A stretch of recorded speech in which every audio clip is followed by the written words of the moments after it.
Okay, welcome to IM1 11.1, video number 2 of 2. The topic for this video is performing compositions of transformations. There's 3 boxes for us to talk about, so let's kind of dive in with this thing here. Box number 1 is all about this term known as a rigid motion. So what in the heck is a rigid motion? So for us, a rigid motion is a transformation that preserves. So preserve just means like keeps intact, right? So it has to keep it in the same. So it preserves both length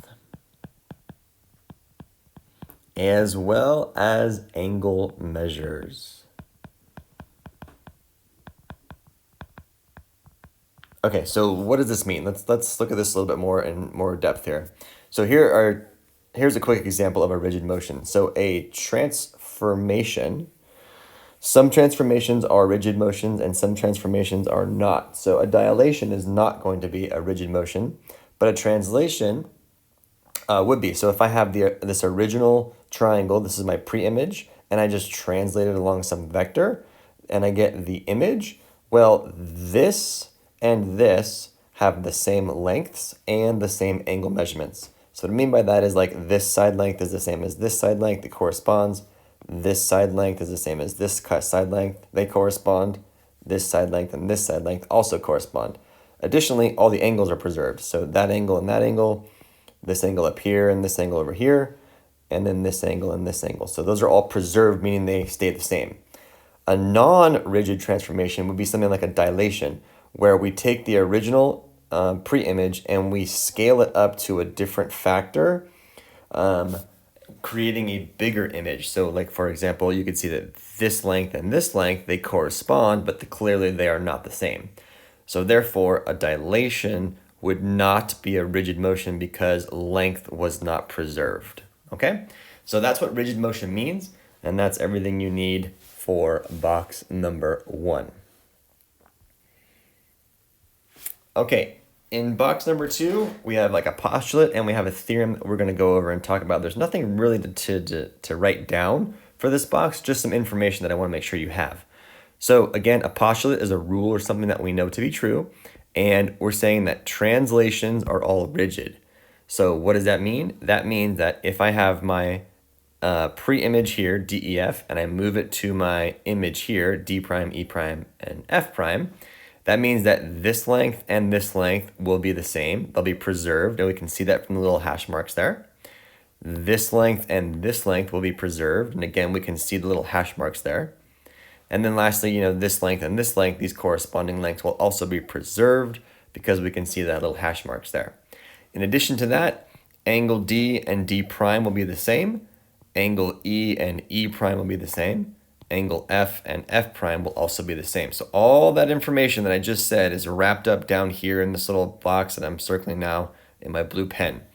So you can see that length DE is equal to DE prime, measured angle D, measured angle D prime, so on and so forth. Okay, so every translation that we do in the coordinate plane is a rigid motion, and it means all of these things in this box down here.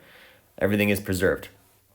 The other idea here is a composition of theorems, a composition theorem, meaning that we can do this as many times as we want. So I could do one translation and then do another translation, and then it would still be true that that translation is rigid. So it says here the composition of 2 or more rigid motions is also a rigid motion. So what that means is I could have a couple of different ways of moving this around. As long as it is a rigid motion, the composition of all of them together will also be rigid. Okay, that's everything you need for box 2. Okay, box number 3 is an example. It says performing a composition. So we have graph line segment RS, which is right here for you. Here's line segment RS.